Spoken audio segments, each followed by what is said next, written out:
Thank you, Mr. Chairman. Good afternoon, everyone.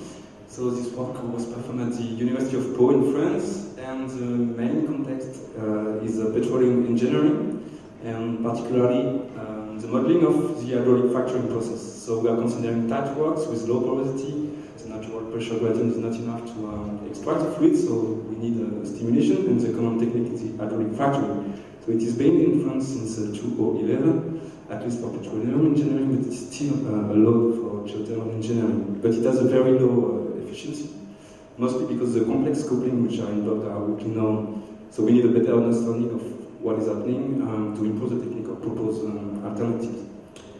Most of the models in the literature are dedicated to the hydromechanical coupling at crack initiation or crack propagation. But what I would like to be focused on is the interaction with an existing fracture network. I mean, the existing joints within the rock.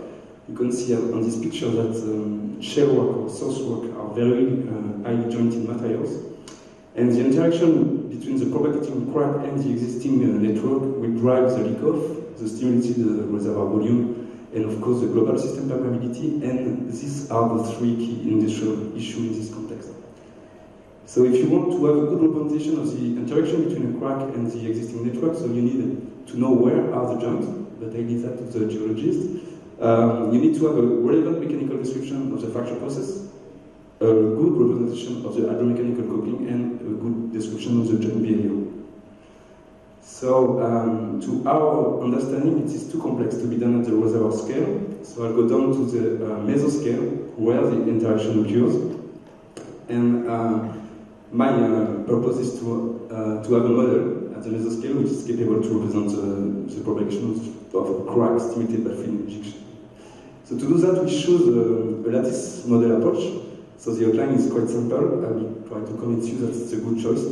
So I will show you that we have a relevant mechanical description of the fracture process.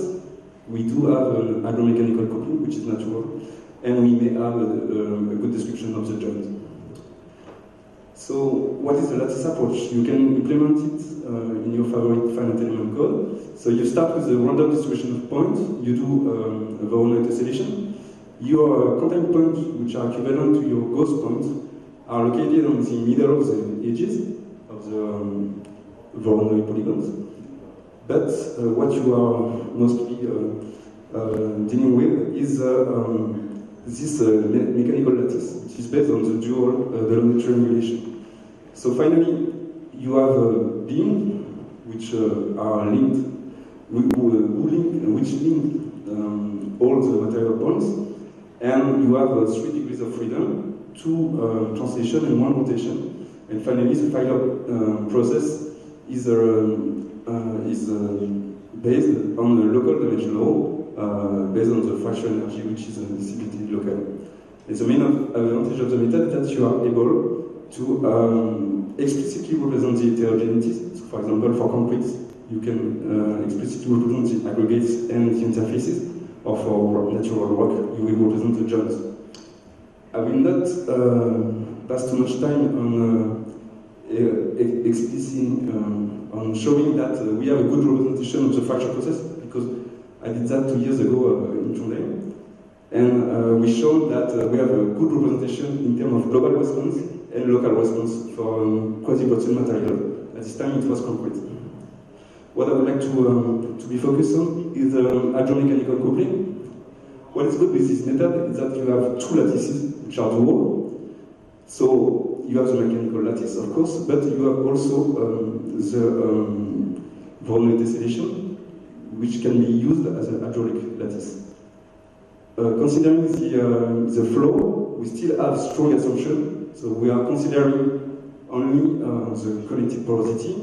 We have a fully saturated medium. The flow is considered as incompressible and laminar, and we are neglecting gravity effect. We are still in 2D, even if the model can be derived in 3D. Okay. Concerning the leak-off, most of the models are using the leak-off as an input, and I would like to have it as an output of the model. So I want the fluid, I want that the fluid is capable to diffuse within the matrix. So I use a classical pore mechanics framework considering the constitutive law, so we are taking into account the pressure through the Biot coefficient, and we are considering Darcy law, so you have an initial permeability, and under microcracking, the permeability is proportional to the opening, to the Q of the crack opening. Okay, and the porosity is depending on the strength and the pressure, classically. But for the rock I will study, I can neglect this term because of the material parameter, but you can of course take into account this term. But if you are neglecting it, it's more simple because you have only a weak coupling, a weak hydromechanical coupling, so you can use a staggered solution strategy. Meaning that you can resolve your mechanical problem, you will end up with a crack opening. Knowing the crack opening, you know the permeability, so you can resolve your hydraulic problem, so you know the pressure. Knowing the pressure, you will know the total stress, and so on. So I do not have yet experimental results, well-instrumented experiments, so I will try to validate my model on an analytical solution. Firstly, I consider only a non-permeable flow, meaning that the fluid will stay within the crack, and I can compare with linear elastic fracture mechanics. Since I want to represent quasi-brittle materials, but I want to compare with linear elastic fracture mechanics, I will premesh the crack path. This way I will decrease the influence of the fracture processor. And you can see here the comparison, and we have a good agreement as soon as the crack is long enough to neglect the influence of the fracture processor. What I want to be able to model also is the leak-off. In the literature, the leak-off is, most of the time the leak-off is taken into account through the Carter model, which is the reference one. Just want to note that the Carter coefficient should depend on the pressure should depend on the crack length, so the Carter coefficient should not be constant. So I will try to check if my model is capable to represent the fluid diffusion within the matrix. I consider this very simple 2D test. So I have a 2D beam and I have a pressure gradient. Here's the pressure profile within the beam, and here you can see that the model has a good agreement with the Carter model, meaning that the fluid is well diffusing within the matrix. Okay, I have a good representation of the crack propagation, and I have a good representation of the leak-off, so I will check what happened with the permeable flow, meaning that the crack will propagate and the fluid will go within the matrix. In the literature, you can distinguish 4 different domains, depending if the fluid is mainly going through the matrix or if it's stored within the crack, and if the energy you are putting in your model is dissipated because of the failure process or because of the viscosity effect. Due to my strong assumption at the beginning, I will just focus on these 2 domains. So I can compare with the solution provided by Baumgartner in 2005, sorry. And I have a good agreement. This is the fracture, the crack propagation, actually, and this is the fracture of potential at the end of the simulation.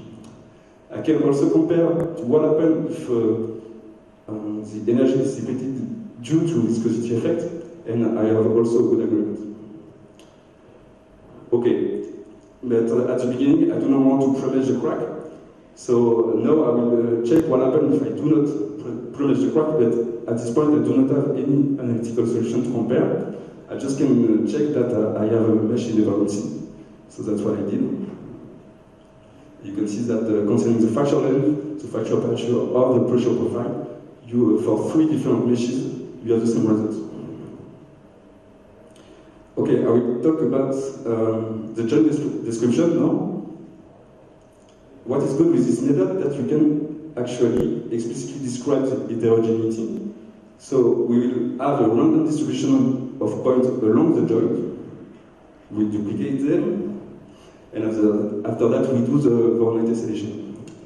And you end up with lattices where you will put your favorite constitutive law. For example, you can put a classical Marcoulon law, so you have the elastic part and the plateau. But if you are doing experiments, you will see that, so for this experiment, it's indirect shear experiments, so we'll have both shear and compression. And you can see that you have indeed an elastic part, a plateau, but after that you have a decrease of the force, meaning that at some point you are degrading your joint. And I want to take that into account, so I will do a coupling between plasticity and damage. But, so, for example, the cohesion of the joint will depend on the damage parameter. So at the end I will have a residual cohesion, and initially I have an initial cohesion which is equal to C0 and C raised. So finally damage has an influence on the plasticity. But if I do not have tensile load, I will not start to damage my material. So I want the plasticity to have an influence on the damage, so I will take into account the elastic strain, but also the plastic strain to start damaging my material. And if I do that, I'm capable to represent what I observe experimentally. Okay, so I have a good model, meaning that I'm capable to represent the fracture process. I have my hydromechanical coupling, and I have a description of a joint, so I can start playing with that. So here is a numerical experiment. So you have the drainage here, you have a joint that can be inclined or not. And you can check what happens. So you can see that the fluid is diffusing in the matrix, and when the crack hits the joint, when this joint is inclined with 45 degrees, you have a restart on the lower edge of the joint. Okay, this looks obvious. What is very interesting is that you have a lot of damage on the upper part also. And what is interesting also is that if you do not consider an inclination, you will also have a restart on both edges, because since the joint is degrading, so you have damage here, so you cannot transmit the stress along the joint, you will not have a restart from the joint. And so this result is obtained because we modified the Marcolon criterion. If you are considering a classical one, you will cross your joint. Okay, so to conclude, I will just say that I have a lattice modeling, which provides relevant mechanical description of the fracture process. We developed a coupled damage plasticity model for joints with validation and experiments. So everything is implemented in OFL, which is a free finite element code. And we started to analyze the influence of a joint on fracture propagation in several configurations, even if I just presented some results today. And we still need experimental validation, of course, but it's difficult to have fully instrumented experiments in that field. So I thank you for your attention, and I thank you, my public and private support for that.